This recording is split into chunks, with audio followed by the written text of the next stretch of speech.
Okay, I think we're ready. All right, guys, so as I was telling you, today in next class, we are going to be working on the translation of a birth certificate, okay? You can find this activity in Blackboard here. You go to deliverables and homeworks as always, and you go to the very bottom, and there you can see translation of a birth certificate, okay? When you open this activity, here you have the instructions, is translating this document from Spanish into English, okay? Please use Word M365 and insert a table or several tables to replicate the source's formats. Okay. Also use a font style and size that is similar to the source documents. Okay. So what do we need to do? When we translate a document like this one, an official document, we need to make an effort to, well, just replicate the how the information is organized. Okay. It doesn't have to be like a replica. We don't have to copy the design or anything, but we do have to make a description of what is going on. Okay. It says here, deliver your translation in a single page, just like the source. Why is this important? Because when these documents are presented uh, to before an authority, the authority has to see that the translation and the original document match. Okay, so what they are going to do is to read both of them and to make sure that the information is just as the original. Okay, this is why if my original document is 1 page long and my translation is 1.5 pages long, well, maybe there might be a problem saying that, well, there is some missing information or something like that. Okay. I left you here the image of the format of a birth certificate. This was downloaded from well, an official website from the government. And here below, I uploaded a format of a birth certificate, which would be similar to what you would do in your translation. Okay, so here is a document. This is going to be your source text, the image, and here below is an example of the format I expect you to deliver for your translation. I have already translated for you some elements, which are the ones that are in yellow. We are going to see what these are. But in general, the reason why I uploaded this PDF, which you cannot download, I expect you to create your own version of it from scratch, from zero. Okay, but for you to know the order of the information and to see how I inserted some tables, etc. Well, this is why I uploaded this information, this document. Okay, we'll get there. So first of all, let's see what we have here in the um, in the birth certificate. Okay, we see that official documents like these ones have, this is called in Spanish, filigrana. Okay, we need to make sure that we mention that this element is present in the document. Also, we need to create a description of everything that has a text or a source of information in the document. Okay. What else do you see here? For example, here we have a seal, right? Tenemos el sello de los Estados Unidos Mexicanos, right? So as this is a text, this also has to be included in the translation, but we don't have to take a picture and paste it on the document, okay? Actually, I've seen some translators who do it, but I was taught that that is not a way to go. Okay, so we're not going to do it that way. We are going to make a brief description of, well, seal, colon, and United Mexican States. Okay, right. Seal, colon. We're going to see it in the dos puntos. We're going to see it in the example PDF. Okay, but it's going to be seal, colon, United Mexican States in all capital letters, because here is in all caps. Okay, we are going to respect that format as well. Next here, if you see, we have a barcode, and here we also have a barcode. We don't need to take a picture and paste it. We put it in brackets and square brackets. We write the words barcode, and that's how we leave it. Okay. Also, this the seal, we write it in brackets. So everything in a legal document, in a translated legal document, such as this one, like a certificate, when we leave text inside brackets, is that we are making a description of visual elements of the document. Okay, very well. Here we also have QR codes. So in the place where this QR code should go, again, we paste it, the text QR code in English because we are translating into English. Okay. For example, here we have the text. I don't know if you can see it. I hope you can. That says Código QR, and then you have the QR code. So we are going to leave it as QR code, and below, between brackets, inside brackets, a QR code once again. Okay. But one is between brackets because it's the code itself, and the other is a text. Is that clear? Yes. Okay.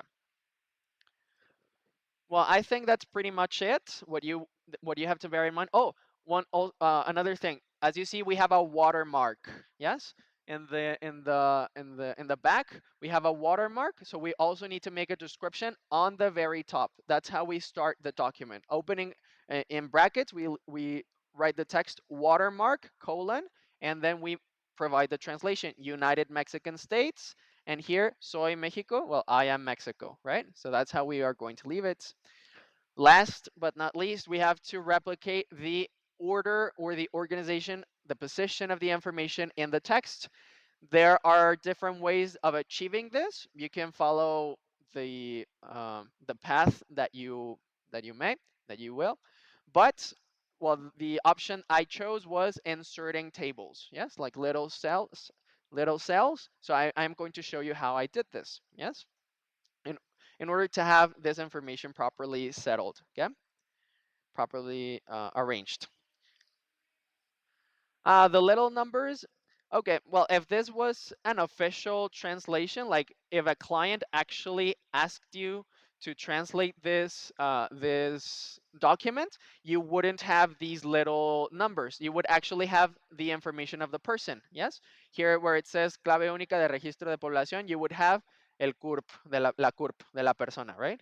XYZ 1234. Yes, so this is an illustrative image taken from a website from the government, which is explaining the elements of a birth certificate. Okay, so they are explaining it. That's where I took it from. If you want to see where it was taken from, oh, sorry, I didn't leave that information. Well, sorry for the academic integrity issues there, but well, it's a public document, so I'm sorry for that. Yes, so here, as you can see, we start then with a watermark. I want to, I want to stress this. Quiero hacer énfasis en esto. I want to stress that this information is in white highlighted. It's highlighted it's highlighted in yellow for you students to know that this was already translated and that I expect you to leave it as it is, okay? But please don't send me your text with this in yellow, okay? It's not supposed to be in yellow, okay? I just left in yellow what I already translated into English because it is uncommon or it's new information, okay? Well, there is more new information, but you can look it up online, okay? That's the activity, okay? Well, first we are going to see this PDF and then I will show you my Word document so you can see it, okay? So as I was telling you here, we start with the watermark, yes, which was the big image on the back of the document. So here we say marca de agua. If we were translating into Spanish, we would say marca de agua, dos puntos, Estados Unidos Mexicanos, right? As you can see, I left this text in capital letters because it was written in capital letters in the original document, and I am Mexico was written in lowercase, so I left it in lowercase. Then I close um, my square bracket and then I open a new one and I am translating the seal which was on top, yes? El escudo, right? So I open seal colon United Mexican States in all caps, yes? Then I go down, folio de impresión, esto ya les toca traducirlo a ustedes, yes? Look it up. And then make sure that the numbers are correct, okay? If I'm seeing here 1, 2, 3, 4, 5, 6, 7, 8 zeros, yes, well, make sure that they are 8 zeros, okay? If possible, I won't take off points if you don't do this, but if possible, try to replicate. If numbers are red, we'll put them in red color. If they are in black letters, we'll use in blacks, okay? Here we have identificador electrónico and the number. Please make sure that the number is correct. This is important because if this is an official translation that a client is requesting from you, they are really going to have a problem before an authority if they present a text that is not translated properly, even if, oh, I only missed a zero here. There were 3 zeros and I only put 2 or I put 4. They will have an issue, okay? So bear in mind that this will be part of your client's process, maybe for an immigration process that they are going to study abroad or whatever, okay?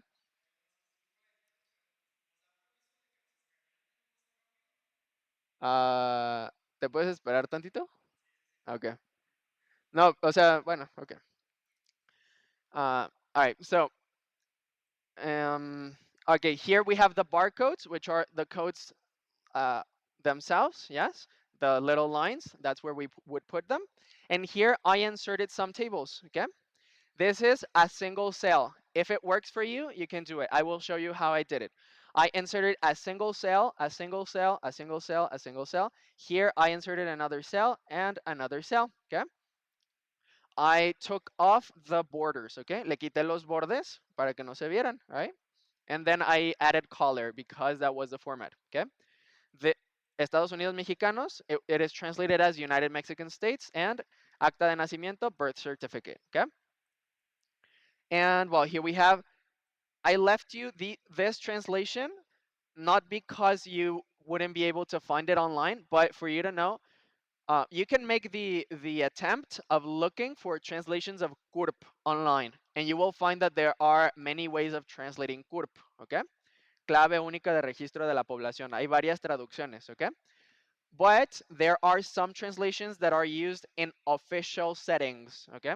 So, well, it's not going to be part of your graded activity, but I encourage you to look up how to translate CURP so that you can see why I personally chose this translation, because it is mostly used in official documents, okay?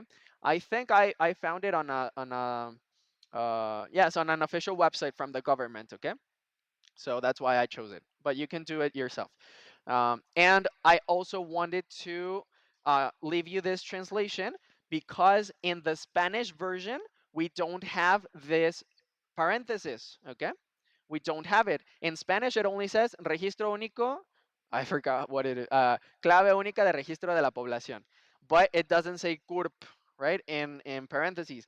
But as we are using now a foreign language, then it is needed. Okay.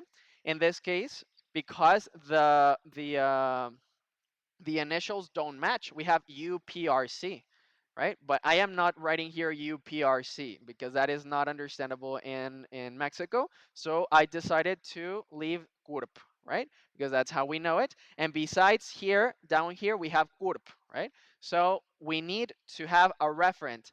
This is for any translations that you do, regardless of the kind of translation you're doing.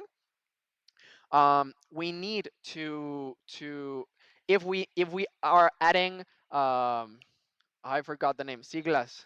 Si van a agregar siglas, if you're adding the initials of a if you sorry, let me rephrase that. If you are going to use the initials of a term later on in the text, you have to specify what is the full name first, and then in parentheses, leave the abbreviation, or in this case the initials, okay?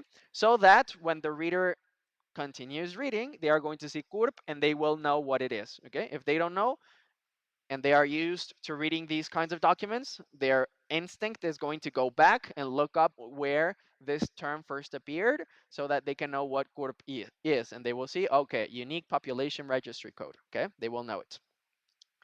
So if you find something similar in this document or in others, you can follow the same rule, okay? But well, you can make translations here, different translations here. One characteristic of legal translation is that sometimes, or many times, we can make a literal translation. It is not always the case, okay? It is important to make sure that we are using the correct terminology, but more often than not, the translations are very similar to the original, like almost as if you were translating word by word, but not. It's not always the case. Okay, for example, oficialía. If you look it up on the Cambridge Dictionary, is going to give you the translation of officialdom, but that is incorrect. That has a different meaning. I encourage you to read what the definitions are, not because a bilingual dictionary is telling you that oficialía is officialdom, then it's going to be the correct term. Okay, you have to read what is the definition. You can also search in forums. Okay, there are forums, los foros, como word reference can be, or in the case of specialized translation, there is ProZ, Pro Zeta. Okay, there you can see what people are saying, but again, not just because you read it there, it's going to be correct. You have to do your own research. Okay, in official websites that have translated these kinds of information.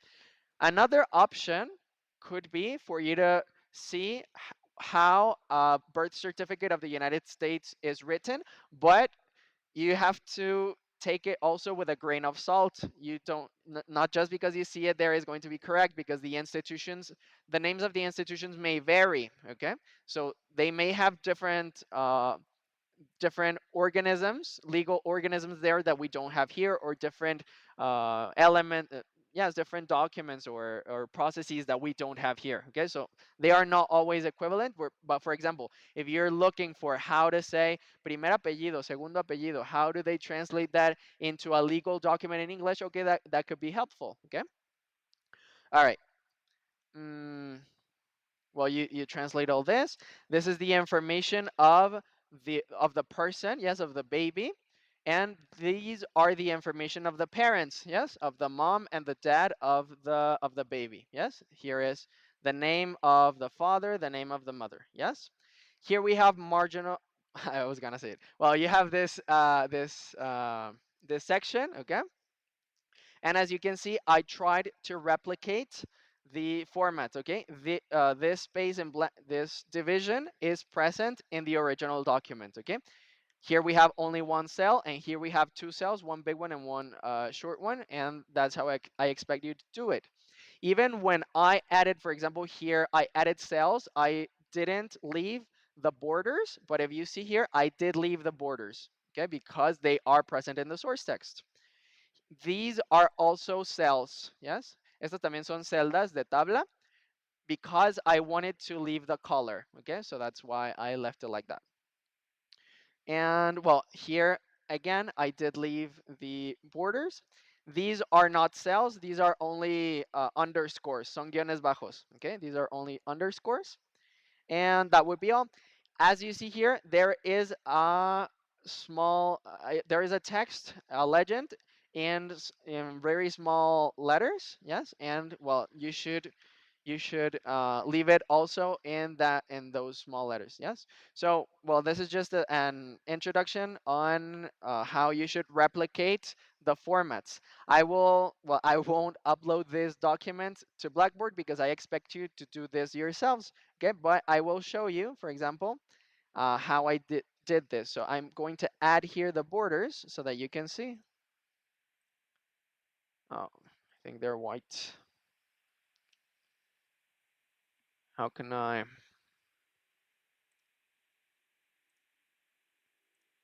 Okay, so for example, here are the borders, and this is how I managed to leave this information here. Yes, the United Mexican States, and well, it helps me with the formatting, okay? To center this information and also to center this one here, I added here another, yes, another cell, and here another cell. Well, you get the gist, yes? That's how you can do it and just remove the borders, okay? So it doesn't look like all like this, okay? Each of these, as I was telling you, is a cell. Yes, okay, each of these is a cell. And these as well, okay? These are cells, individual cells. Yes. And that is it, yes? That is it. Do you have any questions? No? Hablen ahora o callen para siempre, o hasta que les surja una duda. Yes. Okay, so we are going to leave the recording here, and well, those issues we can deal with them after we finish the recording, okay? Because I'm going to upload this in Blackboard, but yes, I'll help you with that. Any questions regarding the formats? Yes? No? Okay. So let me stop the recording, and I hope this works.